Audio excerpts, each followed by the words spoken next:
Sekarang kita beralih ke kota New York. First Lady baru kota New York sedang menjadi pusat kontroversi yang semakin berkembang. Dan kamu benar-benar tidak bisa mengarang cerita seperti ini. Rama Duaji, istri dari wali kota terpilih Mamdani, menjadi co-host dalam Ratrat Spiritual Wanita yang tiketnya sudah habis terjual untuk menghormati perawan Maria di Pulau Mediterania, Prancis, Korsika, minggu ini.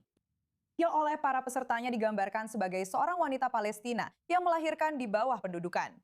Benar sekali, menurut Vogue Arabia, program yang pertama kali diluncurkan tahun lalu ini sebagian besar berfokus pada promosi Palestina dan para pesertanya berdoa untuk Palestina di setiap sesi ceramah. Sekarang ini adalah retrat yang biayanya antara 3 hingga 5 ribu dolar per orang. Cukup mahal untuk seorang wanita yang menurut catatan pajak yang tersedia untuk umum hanya menghasilkan sedikit lebih dari 10 ribu dolar tahun lalu. Dan ini terjadi setelah 2G melewatkan perayaan ulang tahun Amerika yang ke-250, 4 Juli, untuk menghadiri retrat sebelumnya di Mallorca akhir pekan lalu yang juga diselenggarakan oleh Women's Sanctuary. Itu adalah grup perjalanan yang berfokus pada muslim dan perempuan yang dijalankan oleh desainer Paris, Prim Noure. Gerard Filitti adalah penasihat senior di Lawfare Project dan #EndJewHatred. Dia bergabung bersama kita dari New York. Gerard, kamu tahu 2G telah menyukai unggahan yang merayakan Hamas, organisasi yang telah ditetapkan sebagai organisasi teroris. Sekarang dia menghadiri retrak di mana donasi mengalir ke organisasi yang dituduh memiliki hubungan dengan Hamas. Kami tahu bahwa pada acara tahun lalu, setiap peserta diberikan kefiyeh buatan tangan yang dibuat oleh desainer Palestina asal New York, Sarah Musa, yang mengirimkan 100% keuntungan dari beberapa penjualan kefiyeh tertentu ke Palestine Red Crescent Society dan Palestine Children's Relief Fund. Kedua organisasi ini telah dikritik karena diduga memiliki hubungan dengan Hamas.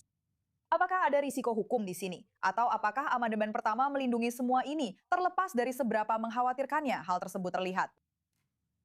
Kamu benar-benar tidak bisa mengarang cerita ini meskipun kamu ingin. Melihat First Lady Kota New York pada tanggal 4 Juli, hari libur paling Amerika. Pergi ke retret spiritual Islam di Eropa, di mana dia bukan hanya anggota, tapi juga dikabarkan menjadi salah satu tuan rumah dan seniman residensi, benar-benar seperti tamparan di wajah. Bagi warga New York, terutama warga New York yang telah mengalami peningkatan terbesar dalam antisemitisme dan insiden kejahatan kebencian selama bertahun-tahun.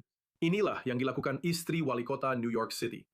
Dari perspektif hukum, kita harus mencatat untuk apa sebenarnya uang itu digunakan. Jika uang tersebut dilacak mengalir ke organisasi teroris yang telah ditetapkan oleh pemerintah Amerika Serikat, maka itu berpotensi menjadi tuduhan memberikan dukungan material menurut hukum federal.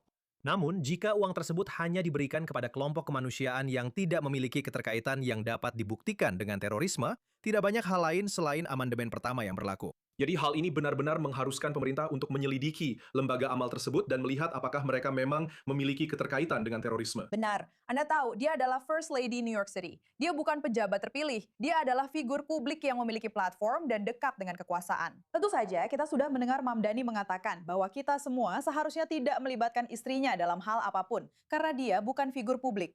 Begitulah cara dia menilai situasinya. Tapi Anda tahu, pertanyaannya tentu saja, apakah statusnya sebagai First Lady menimbulkan mekanisme pertanggungjawaban apapun? Atau Anda tahu, apakah ini sebenarnya hanya pertanyaan politik dan reputasi, bukan pertanyaan hukum? Ini lebih merupakan pertanyaan politik daripada pertanyaan hukum. Kita memahami bahwa dia tidak menggunakan dana kota, dan dia juga tidak menggunakan pengawalan keamanan yang disediakan oleh kota. Jadi ini bukan masalah akuntabilitas dari perspektif keuangan, ini benar-benar masalah citra. Ini adalah seseorang yang pada hari libur Amerika memilih untuk tidak merayakan Amerika. Dan itu benar-benar mengirimkan pesan kepada warga New York, kepada seluruh orang Amerika. Ingat, Mamdani sangat piawai dalam media. Segala sesuatu yang dia lakukan memang ditargetkan agar sesuai dengan pesan yang ingin disampaikan. Dan pesan di sini adalah bahwa istrinya tidak mendukung perayaan 4 Juli. Sebaliknya, dia mendukung perayaan Islam di Eropa. Itu haknya, tapi citra yang ditampilkan di sini sangat buruk. Sebagai kota dengan populasi diaspora Yahudi terbesar di dunia di luar Israel, menurut Anda apa kewajiban para pemimpin New York terhadap komunitas tersebut saat ini?